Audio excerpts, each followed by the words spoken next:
Balikpapan. Sekarang kita berada di Parangtritis di Jawa Tengah.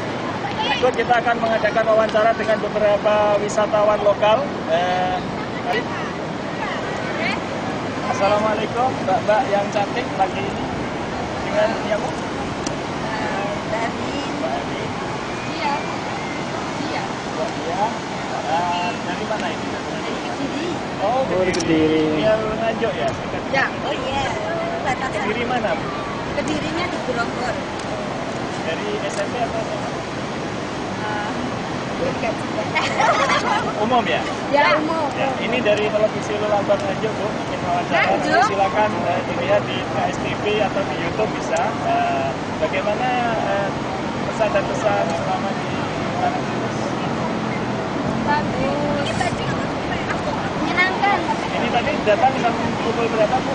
Dari Kediri? Tibanya setengah 5. Berapa rombongannya banyak ya? Ya, banyak. Oke, terima kasih, Bu. Semoga selamat, hati-hati.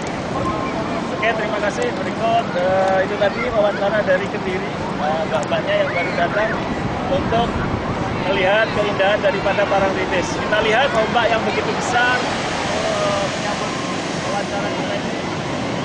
Ayo kita minggir.